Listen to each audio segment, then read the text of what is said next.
Olá, bom dia! Você vai ver no Câmara hoje a reta final na Comissão da Reforma da Previdência. O debate com o ministro da Fazenda encerra a fase de audiências públicas. O próximo passo é a apresentação do relatório, o que deve acontecer na semana que vem. Na Comissão do Código de Processo Penal, o juiz Sérgio Moro disse que é contra a principal novidade em análise e debate também a Operação Lava Jato e os destaques da semana de votações no plenário em detalhes. Hoje é sexta-feira, 31 de março. Agora em Brasília, 9 horas em ponto. Esses são os destaques do Câmara hoje, que já está no ar.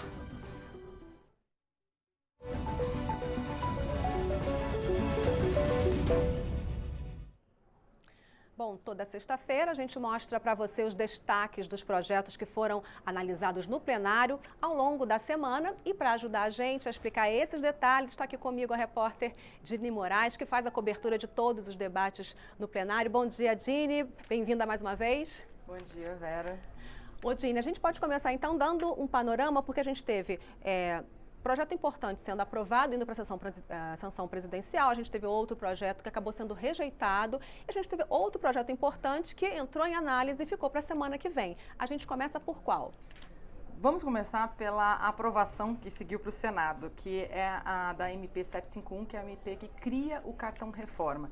Qual que é a ideia dessa medida provisória? É criar um programa social que permita que famílias de baixa renda tenham melhor qualidade de vida em suas moradias. Como isso? Dando dinheiro para essas famílias, para elas comprarem material de construção que venham aí fazer reforma ou ampliar os imóveis onde elas vivem. Vera, a ideia é dar o dinheiro mesmo, sem a família dar nada em troca, tá? Ela só vai ter que providenciar o pedreiro.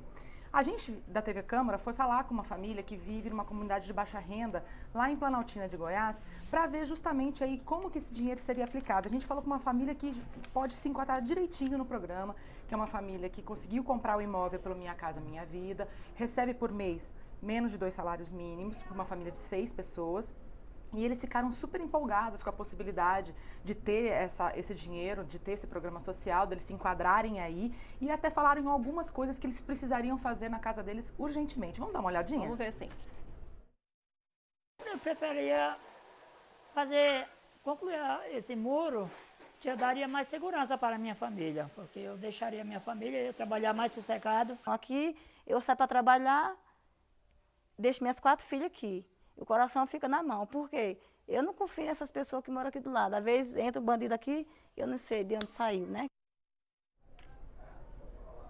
Você vê, né, Vera? Eles falam de várias possibilidades, inclusive tem algumas até que eles não mostraram aqui, por exemplo, em questão de piso, a questão do telhado. Enfim, são algumas possibilidades aí que as famílias que forem fazer parte desse programa vão poder fazer na casa. Mas existem algumas exigências, não é Exato. isso? Existem regras e algumas das regras que foram aprovadas aqui na Câmara e que agora vão ser analisadas pelo Senado, teve algumas até que foram mudadas. Vamos dar uma olhadinha em algumas que são as principais, na verdade, né? Olha lá. O cartão reforma, ele vai enquadrar famílias que ganham por mês até R$ 2.800. A seleção vai ser feita pelas prefeituras e pelos governos estaduais, por isso não adianta agora famílias que se enquadram nessa renda saírem correndo em busca de informações tanto na Caixa Econômica, no governo ou na prefeitura, enfim. Não adianta sair correndo agora porque essas regras elas ainda vão ser escritas, tá? Os beneficiados eles vão receber em média R$ 5.000, esse valor também ainda vai ser definido, mas o governo está trabalhando com a média aí de R$ 5.000 por família, tá? E elas vão ter 1 ano para comprar o material de construção apenas em lojas cadastradas pela Caixa Econômica Federal, que já trabalha com uma espécie de Construcard, né, que também é voltado para reforma, mesmo. Enfim, são essas mesmas lojas. Lembrando que também teve uma alteração no plenário aqui da Câmara, Vera, que obrigou que o programa aplique pelo menos 20% de todo o orçamento desse programa em moradias da área rural, que são moradias também precárias, então 20% de todo o valor do programa vai ser obrigatoriamente aplicado na área rural. Isso foi uma mudança feita no plenário da Câmara. Dini, o governo já informou o montante que deve ser direcionado para esse programa, ou ainda não se sabe? Já falou sim. Serão cerca de 100 mil famílias e R$ 1 bilhão. Inclusive, aí foi a principal polêmica, digamos assim, da medida provisória, porque o mérito, o teor da medida provisória, a criação desse programa social não teve divergência, sabe? Todos os partidos apoiavam isso. A crítica era sobre o alcance desse programa social, porque o governo já admitiu que é uma fase inicial, que ele vai iniciar como uma espécie de projeto piloto, certo? Já a oposição criticava, dizendo que vai ser mais propaganda do que propriamente mudar a vida dessa população que precisa dessa ajuda aí. Vamos dar uma olhadinha num exemplo de debate que aconteceu no plenário? Vamos lá. A aprovação do projeto, ela se justifica pelos valores destinados, em torno de R$1 bilhão, um valor médio que a população será beneficiada em torno de R$5 mil, esta é a projeção, e que é um projeto inicial. 3,5 milhões de famílias têm a necessidade de melhorarem as suas casas. No entanto, o projeto aqui, a medida provisória, é totalmente insuficiente, porque os recursos destinados não garantem além de 5% dessa demanda ao ano. Então, nós demoraríamos mais de 20 anos para atender as famílias que precisam. Só lembrando aí, né, Vera, que esse programa ainda precisa passar pela avaliação do Senado para depois ir para a sanção, para ir realmente virar lei e começar a valer na prática, tá? Então teve, agora a gente mudando um pouquinho de assunto, para a próxima pauta que foi destaque, que houve uma surpresa em relação à aprovação de uma proposta de emenda à Constituição, que são propostas que precisam de um quórum alto, uma votação alta para serem aprovadas, e foi por um placar apertado e uma rejeição, não é isso?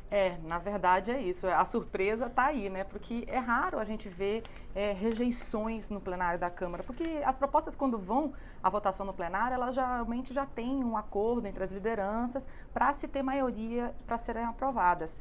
E no caso da proposta de emenda à Constituição, como você mesmo falou, ela já tem um quórum qualificado, ou seja, ela já precisa de uma votação especial. As propostas de emenda à Constituição, que mudam a Constituição, elas precisam da aprovação de 3 em cada 5 deputados, ou seja, são 308 votos favoráveis pelo menos. Isso em 2 votações. Na primeira votação dessa proposta, que permitiria às universidades públicas cobrar a mensalidade dos alunos dos cursos de extensão, de especialização em MBA, que essa primeira votação aconteceu em 2015 e ela já tinha passado por um placar apertado, 318 votos, ou seja, 10 votos a mais apenas, né? Na votação que aconteceu na quarta-feira, ela teve maioria, ela teve 304 votos, mas são 4 votos a menos do que o necessário para ser aprovada. Com isso, a proposta acabou sendo arquivada. E a polêmica dela era o seguinte, Vera, ela falava o seguinte: de um lado, tinha os deputados que diziam que essa cobrança já existe e que esse valor ele é revertido para melhorias da própria universidade. De outro, tinha deputados dizendo que, olha, se você permitir essa mudança na Constituição, é o começo do fim da educação pública de qualidade. Vamos dar uma olhadinha que a gente também separou trechos desse debate. É apenas lato sensu. Segundo, não envolve cursos de saúde e educação. Terceiro, não está incluído mestrado e doutorado, não está incluída a graduação e hoje já é feita a cobrança pelas instituições que precisam de uma segurança jurídica. Não dá para flexibilizar nesse momento o princípio de que a educação pública tem que ser gratuita. Flexibilizou a pós-graduação, amanhã é a graduação. E como eu falei, a proposta não teve o número mínimo, né, de votos, não teve 308, teve só 304, 4 a menos, então ela foi arquivada definitivamente. É bom a gente explicar que elas vão, nesse consenso, muitas vezes não são rejeitadas, porque elas passam por comissões especiais, é lá que existe esse debate mais fino, onde existe negociação, onde se inclui algumas, sugestões da oposição e do governo. Então, quando o projeto vai para o plenário, ele vai com um consenso legítimo, né? Muito dialogado e muito consensuado no processo todo legislativo aqui na casa, né? Exatamente. E às vezes também a proposta vai até lá não com consenso, porque a gente já vê várias matérias aqui que não tem consenso, que nunca vão chegar a um consenso, né? Mas que já há uma maioria necessária para fazer essa aprovação. Nesse caso, não deu porque até mesmo a base governista chegou a orientar os partidos a apoiarem a proposta. Só que dentro da base governista, dos partidos que fazem a base governista, ali tinha também parlamentares que não concordavam com essa abertura, digamos assim, que a Constituição poderia dar, segundo o entendimento desses deputados, né? Dini, e o projeto das crianças, aquele que vai para a sanção presidencial? Então, esse projeto, na verdade, obriga o SUS a criar uma espécie de teste do pezinho, só que voltado para avaliação psíquica diagnostica de crianças de até 1 ano e meio, Vera. São uma série de procedimentos que você vai identificando se a criança tem algum tipo de transtorno mental, como autismo, como hiperatividade, enfim. Vai ser obrigatório pelo SUS e agora está indo para a sanção do presidente Michel Temer. E para a semana que vem ficou uma coisa importante, devem vir outras. Exato. A gente passou aí a semana, né, com a expectativa, inclusive a gente já falou aqui na semana passada e a gente vem falando nos nossos telejornais aqui na TV Câmara, da proposta de ajuda aos estados superendividados. Essa proposta não houve consenso aqui durante a semana e o presidente da Câmara, Rodrigo Maia, e o relator resolveram dar mais uma semana aí de negociações para ver se consegue votar na semana que vem. Mas está marcado para a semana que vem, já para terça-feira, aquela proposta que trata das regras do transporte individual de passageiros. Essa proposta, na prática, ela quer o quê? Ela quer que transporte de até 7 pessoas seja exclusividade de táxis, o que na prática inviabiliza serviços como Uber hoje. Que é polêmico, então, vai ter polêmica É bem de novo. polêmico. Isso já foi feito o início da discussão no ano passado, tem um grupo de trabalho aí tentando achar um consenso, só que ainda a polêmica persiste, tá? O presidente da Câmara marcou a votação da urgência, ou seja, a autorização para que essa proposta tenha um trâmite mais rápido e seja votada direto no plenário para terça-feira. É mais um capítulo da guerra táxi versus Uber. Tem uma outra guerra que pode vir a ser votada também na semana que vem, que é a guerra fiscal entre os estados. Que os estados, eles podem oferecer, eles têm costume, eles têm iniciativa de oferecer descontos, incentivos fiscais para as indústrias se instalarem no seu território e aí gerar emprego, enfim, né, incentivar a economia local. Só que para oferecer esses incentivos fiscais, eles precisam de ter unanimidade no CONFAS, que é o Conselho Nacional de Política Fazendária. Então, todo esse conselho precisa autorizar esse desconto de impostos para essas indústrias ou empresas, certo? Alguns estados não tiveram esse consenso e mesmo assim ofereceram. Então, o que esse projeto quer? Dar validade para esses descontos, falar assim, não, olha, estados, vocês podem fazer isso para atrair realmente as empresas, para elas se instalarem no território de vocês, mesmo que não tenha essa unanimidade junto ao CONFAS. Conselheiros. Justamente. É mais uma guerra aí entre os estados para disputar essa instalação de indústrias que pode vir a gerar empregos, né? Disputar investimentos, tá bom. Investimentos, Acompanha e traz tudo pra gente na semana que vem, então, de novo. Obrigada, Dini, mais uma vez. É sempre um prazer. Até mais. Bom, o ministro da Fazenda, Henrique Meirelles, esteve ontem aqui na Câmara para falar aos deputados sobre a reforma da Previdência, na última audiência pública da comissão especial que discute o tema. Vamos ver.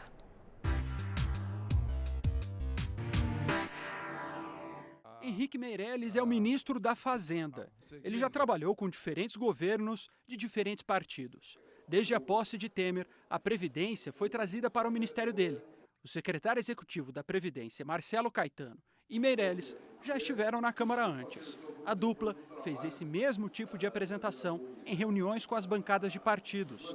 Nesta quinta-feira, foi a vez da Comissão da Reforma da Previdência. Trajetória dos gastos. O problema é que os gastos dos benefícios previdenciários do INSS, por exemplo, era 3,3% do produto do PIB em 91. Em 2016, foi 8,1% do PIB. A previsão para daqui a 40 anos é 17,2% do PIB. A despesa da Previdência vai cada vez mais ocupando o orçamento da União de uma forma avassaladora. Mais Previdência, mais juros. Quanto maior o comprometimento das despesas públicas com Previdência ao longo dos anos, maior a taxa de juros que prevalece na economia. Por quê? Porque é uma questão de pressão do gasto público. No momento em que nós apresentamos e foi aprovado pelo Congresso, pelos senhores, a PEC do teto, na medida que está sendo discutida a reforma da Previdência, na medida que estão avançando outros projetos importantes, a taxa de juros está caindo no Brasil.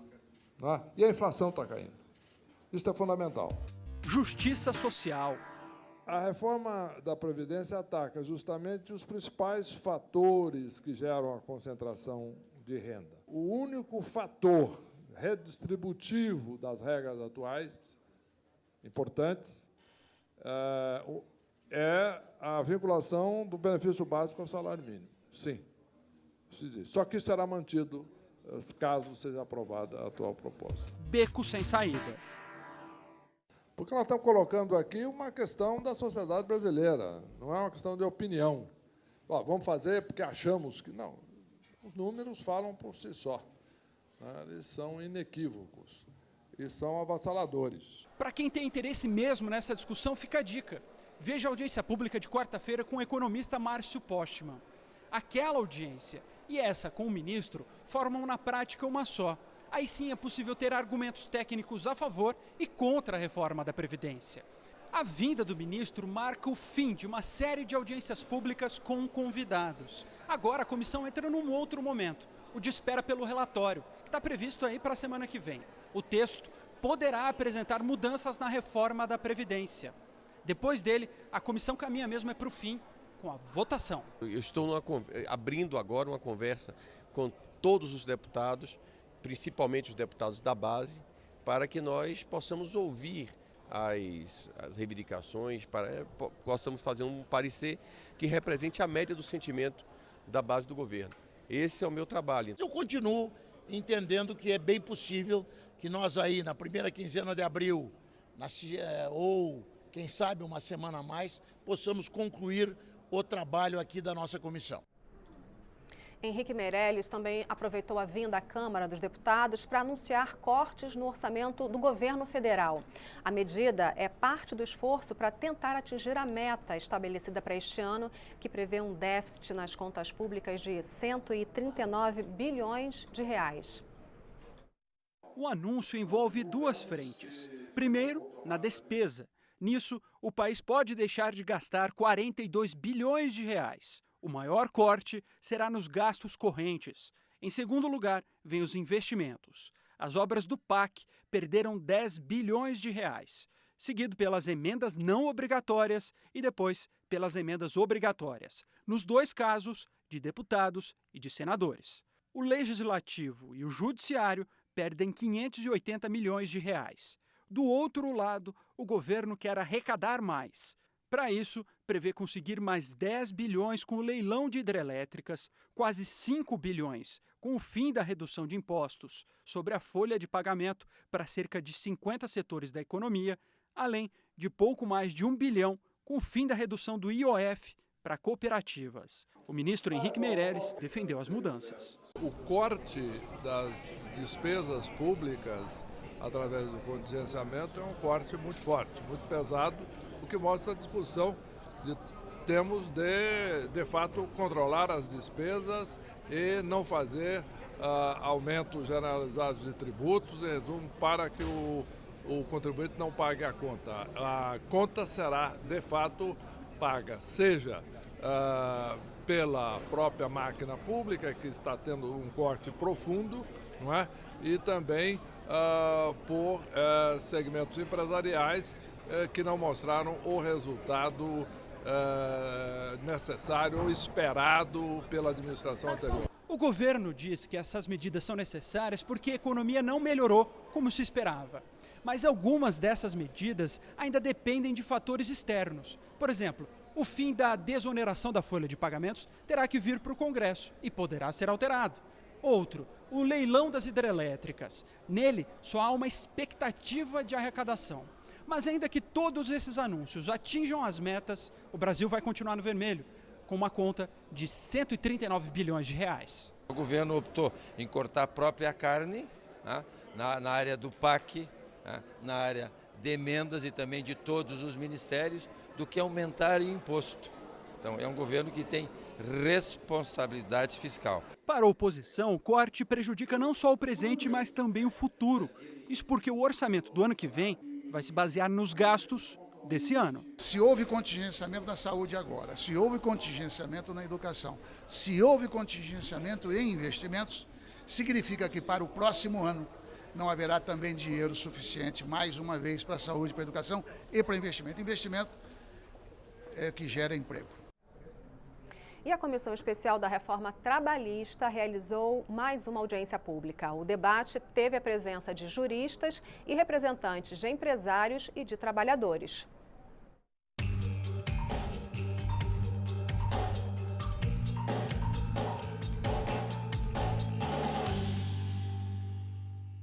Foi mais um debate polarizado. Nem os juristas têm a mesma opinião sobre a proposta da reforma trabalhista.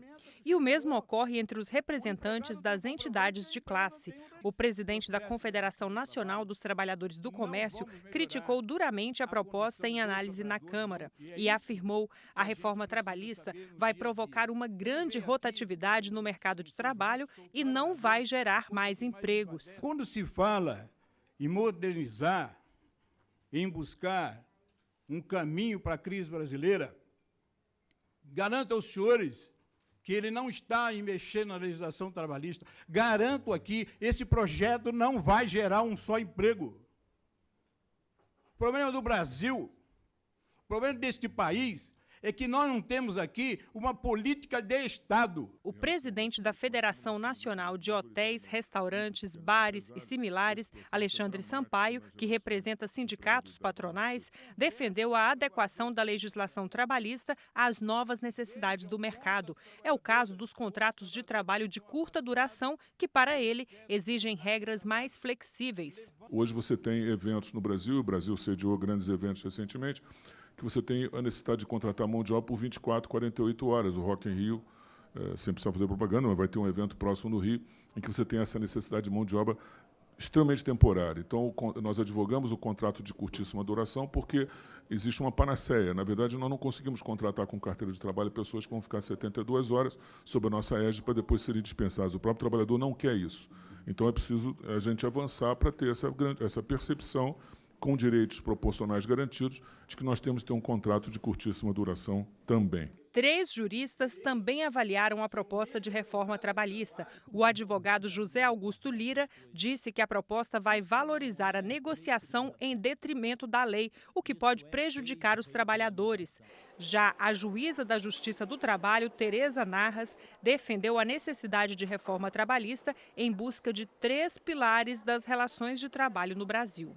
Eu acho que a gente tem que buscar com a reforma a garantia de 3 temas que são principais e que se refletiram nos movimentos sociais que nós tivemos nas ruas nos últimos anos, que é a liberdade, em todos os seus sentidos, principalmente a liberdade de se poder escolher uma profissão e exercer a profissão que se quer, a liberdade, a segurança jurídica, que nós não temos, e a redução de formalidades, não é? Porque nós vivemos no país do formalismo. O sentido do direito do trabalho é evoluir para proteger a pessoa humana. E o que está se propondo é o oposto, voltar ao tempo da barbárie, o tempo da exploração direta, o tempo em que vale a pena proteger o capital, a riqueza e não a pessoa humana. Essa modernização, para mim, na verdade, é uma involução do direito do trabalho. Não tira nenhum direito, ao contrário, nós estamos trabalhando exatamente para garantir os direitos. Agora, nós precisamos evitar os abusos, esses abusos são prejudiciais. Nós temos, por exemplo, informação que tem um grupo de advogados no ABC, um escritório de advogados, que tem 10 vezes mais ações por ano que o Japão, para vocês terem uma ideia de que realmente nós temos hoje um excesso de ações trabalhistas contra as empresas. Lógico, nós temos que punir as empresas ruins, mas não vamos punir todas. A comissão especial terá mais uma semana de debates, como o desta quinta-feira. A partir daí, o relator vai finalizar o texto que vai apresentar para ser votado. A previsão é votar a proposta da reforma trabalhista já aqui na comissão, na primeira quinzena do próximo mês. Nós queremos mais tempo para debater profundamente a proposta da reforma trabalhista. O governo tem pressa por 2 razões. Primeiro, porque já há descontentamentos na base aliada.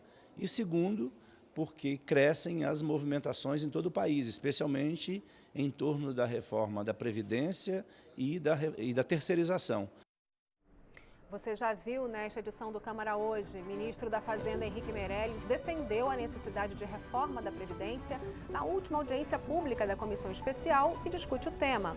Meirelles também comentou os cortes no orçamento do governo federal. Agora em Brasília, 9h24. E você vai ver depois do intervalo. O plenário da Câmara se transforma em comissão geral para debater as regras do setor de petróleo e gás no Brasil. E mais. Juiz Sérgio Moro participa de audiência na comissão que analisa a proposta de reforma do Código de Processo Penal. Veja todos os detalhes já já.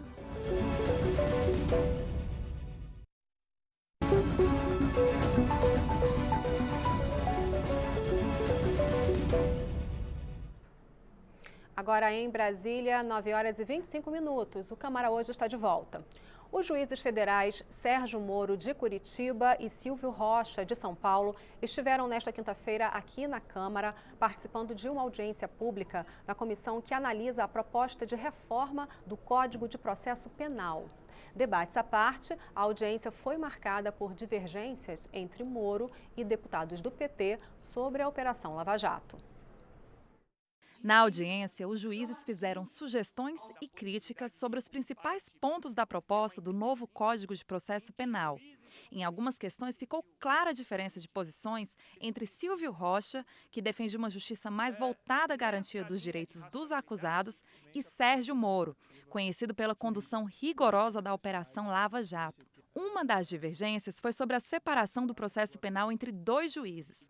Um deles seria responsável pela investigação e outro pelo julgamento do caso. A comissão pretendia simplesmente excluir qualquer poder de instrução complementar do juiz, baseado numa tendência doutrinária que merece respeito, mas em relação ao qual eu tenho sérias divergências, de que se o juiz determina a produção de qualquer prova, ainda que de maneira complementar, ele afeta a sua imparcialidade. Se essa medida não pode ser implementada totalmente por conta de restrições orçamentárias, é um avanço significativo, porque nós nem sempre temos a humildade de reconhecer que erramos. Familiares de vítimas de violência também estiveram presentes no debate.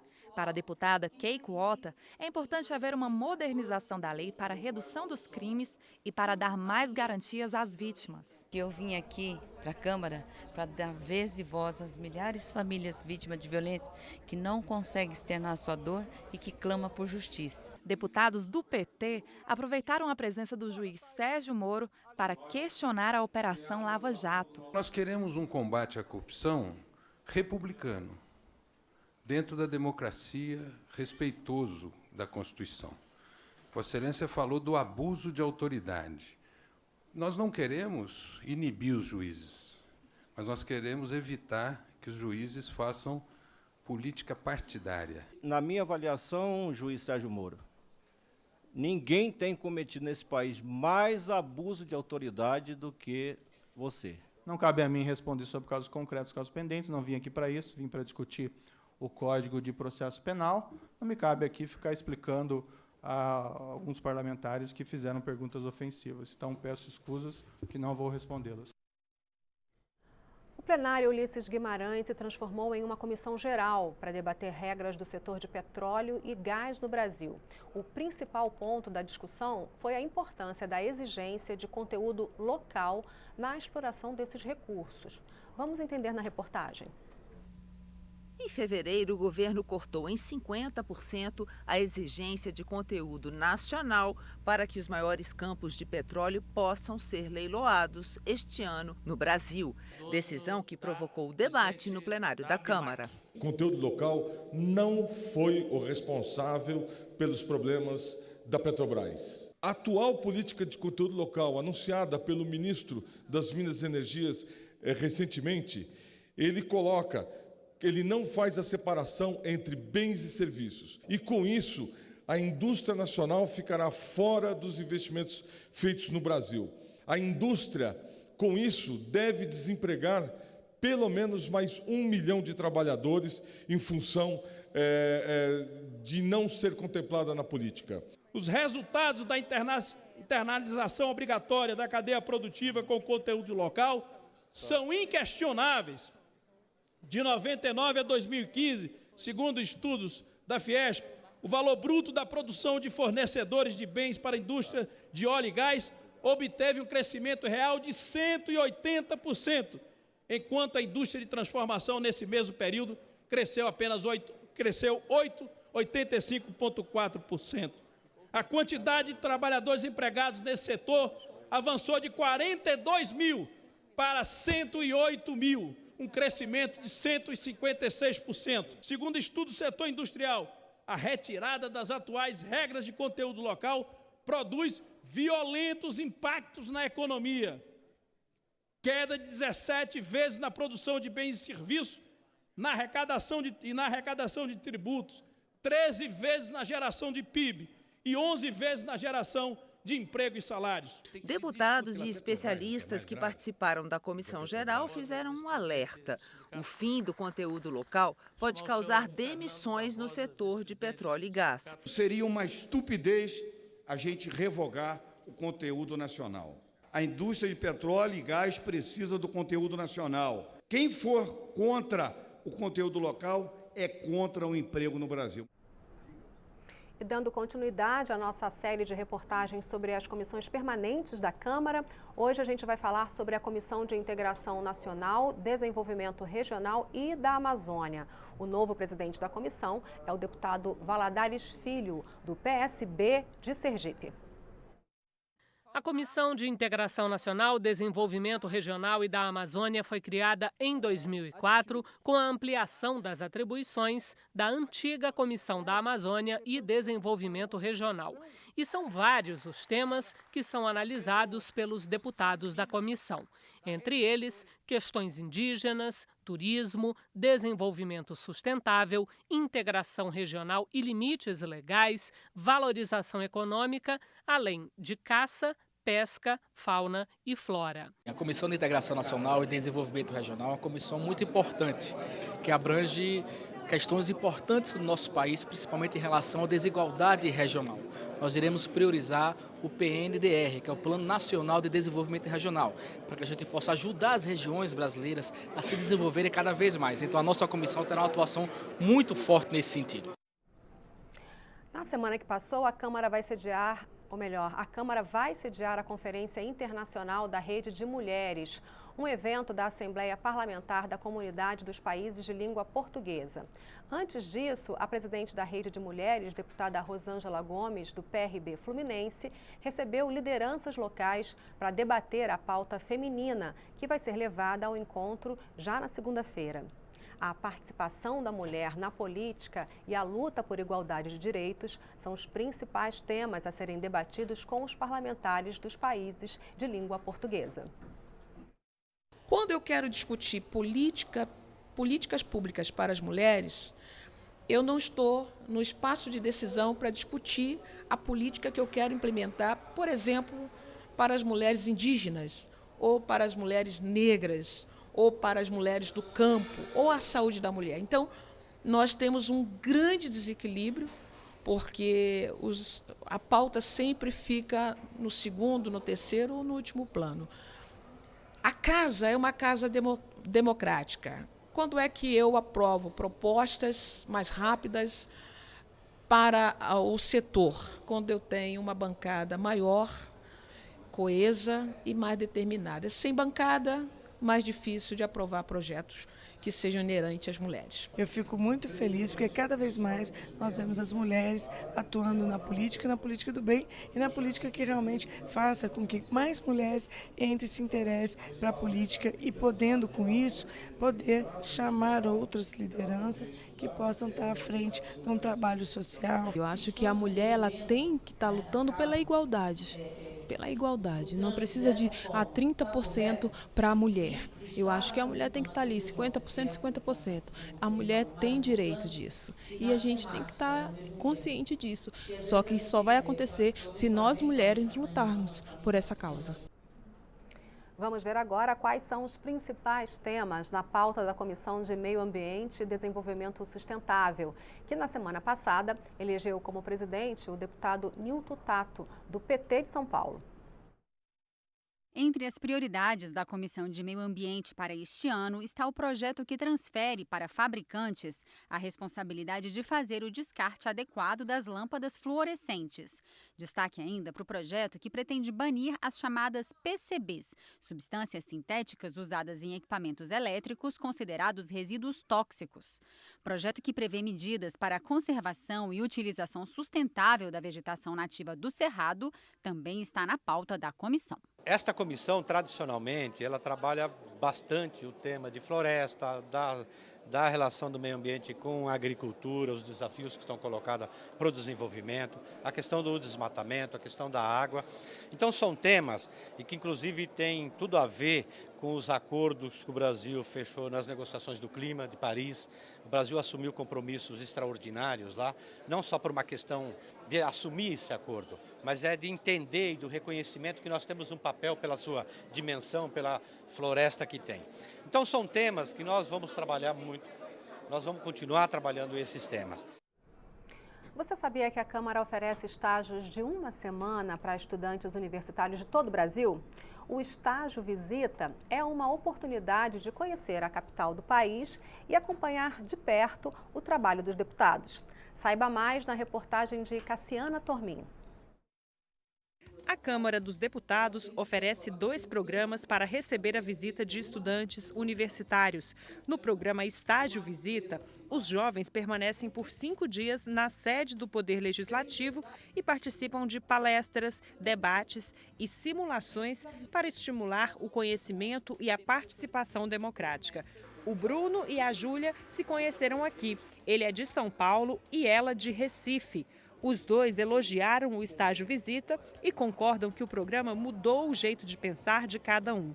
A gente fica muito longe, acaba tendo muito pouco contato, só a visão da mídia, e isso acaba interferindo um pouco na participação. Levarei experiências boas de como funciona a Câmara dos Deputados, como é que é o processo legislativo e comentar que é diferente. Portal de democracia, de observação das leis, e, enfim, de todo o acompanhamento da atuação política é muito interessante, né? Uma vez que a política ela não é só feita, não é só exercida pelo parlamentar, né? E a política perpassa todos os âmbitos da vida social.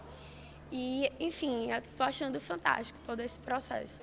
É uma verdadeira aula de cidadania com muita descontração. O Felipe, estudante de Direito e morador da cidade de Cachoeiro de Itapemirim, no Espírito Santo, nunca tinha visitado a capital Brasília. A gente está aqui com pessoas de praticamente todos os estados do país, né, da nação. E isso é o mais legal, talvez. A gente está lá dentro do alojamento e ouve os mais diversos sotaques, e isso é uma das coisas mais interessantes mesmo. O estágio visita, ele funciona da seguinte forma. Cada parlamentar tem direito a 4 indicações por ano. Então, quem tiver interesse em participar, a gente orienta que entre em contato com os gabinetes para que os deputados façam a inscrição. Já o programa Estágio Participação, que é outra oportunidade para os estudantes conhecerem a Câmara, é um pouco mais curto.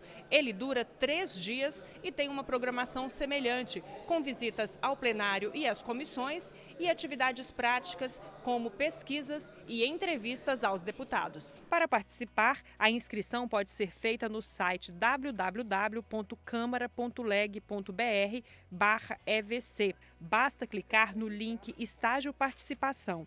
Qualquer estudante universitário pode se inscrever. A deputada Mariana Carvalho, segunda secretária da mesa diretora da Câmara, destaca a importância do programa para aproximar os jovens da política. Um dos grandes objetivos até do nosso estágio, de todos os deputados que participam desse diálogo com os nossos universitários, é mostrar que a gente precisa da participação deles. A partir do momento que houver cada vez mais uma participação da nossa juventude, a gente começa a reescrever uma nova história para o nosso país. Você viu no Câmara hoje, ministro da Fazenda, Henrique Meirelles, defendeu a necessidade de reforma da Previdência na última audiência pública da Comissão Especial que discute o tema. Meirelles também comentou os cortes no orçamento do governo federal. Juiz Sérgio Moro participa de audiência na comissão que analisa a proposta de reforma do Código Penal. O encontro foi marcado por divergências entre Moro e deputados do PT sobre a Operação Lava Jato. O plenário da Câmara se transforma em comissão geral para debater as regras do setor de petróleo e gás no Brasil. E esta edição do Câmara hoje está chegando ao fim. Nós podemos voltar a qualquer momento durante a nossa programação com mais informações para você. Hoje é sexta-feira, 31 de março. Neste momento em Brasília, 9h40. Para você, um ótimo fim de semana.